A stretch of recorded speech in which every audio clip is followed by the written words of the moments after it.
Howdy, and welcome to Introduction to Insects and Other Arthropods.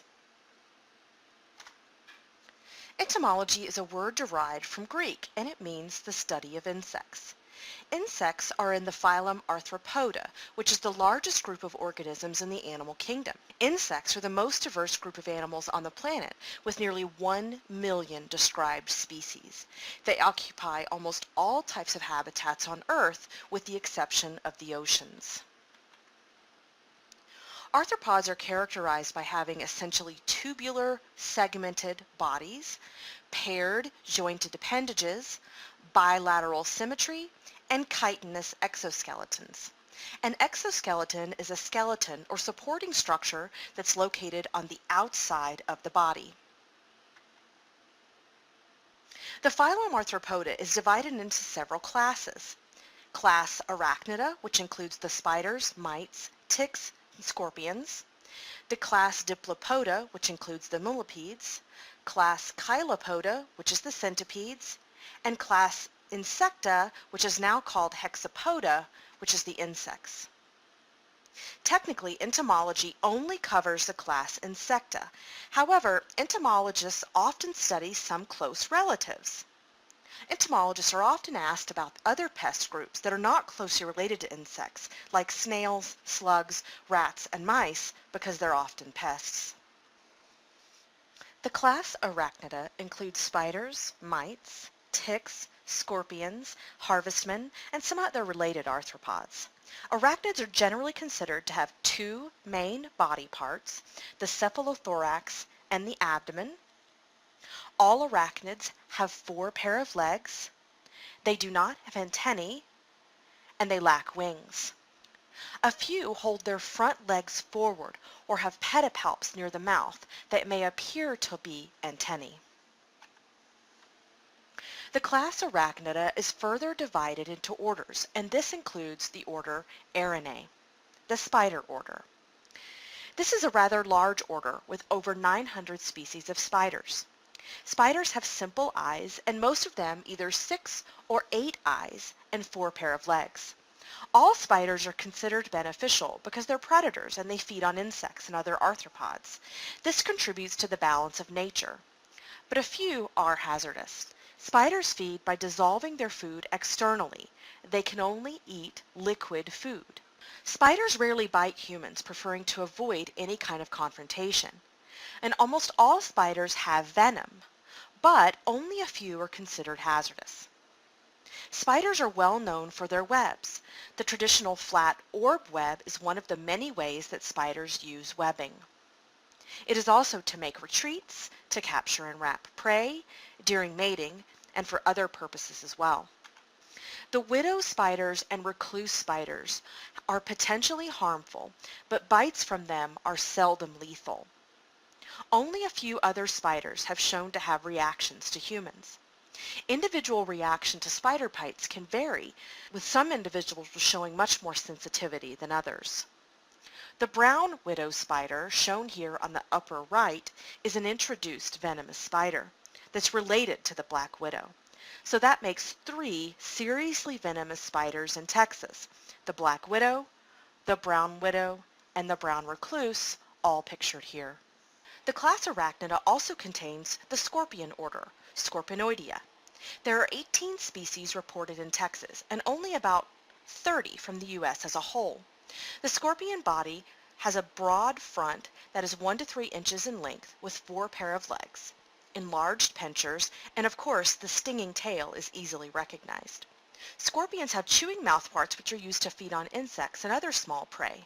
And even though they're hazardous because of the sting, scorpions are actually considered beneficial because they're predators. Only the striped bark scorpion occurs from central Texas eastward. Stings from the striped bark scorpion produce localized pain and swelling. No Texas scorpions are considered life-threatening unless there's a severe allergic reaction. A few scorpions from Arizona and New Mexico are actually considered more hazardous. One fact about scorpions is that they are luminescent under ultraviolet light. The reason for this is not documented, but it's probably uric acid crystals in the body that fluoresce under black light. The class Arachnida also includes the order Acari, which contains ticks, chiggers, and mites.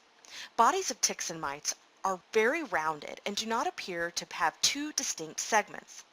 Development in this group includes 4 life stages: egg, larva, nymph, and adult.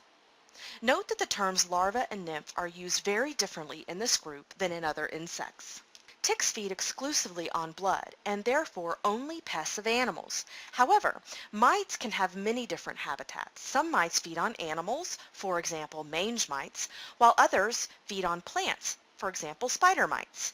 There are even a number of mites that are aquatic and others that feed on decaying organic matter. Insects are distinguished from other arthropods by having 3 body regions, which include the head, the thorax, and the abdomen, 3 pair of legs in the adult phase, and often 2 pair of wings. Not all insects developed wings, but of all the arthropods, only insects have this capability. The number of wings can range anywhere from 0 all the way to 2. Their head can have 1 pair of antennae and 1 pair of mandibles. Insect mouthparts can be highly modified, so some of them have sucking mouthparts rather than conspicuous mandibles. And the thorax has 3 true pair of legs. The abdomen has sexual organs at the end. Most insects are harmless, and indeed, many are valuable to humans in a number of ways. The number of individual kinds or species of insects exceed the total number of all other animals combined, making up about 80% of all known animals. Despite this tremendous diversity and abundance, less than 5% of all insects are described as pests. However, insects can be important pests of humans, our crops, animals, stored products, and structures. Some transmit harmful diseases that have altered the course of human history. Of course, many insects are extremely valuable, and our society could not function in its present form without them.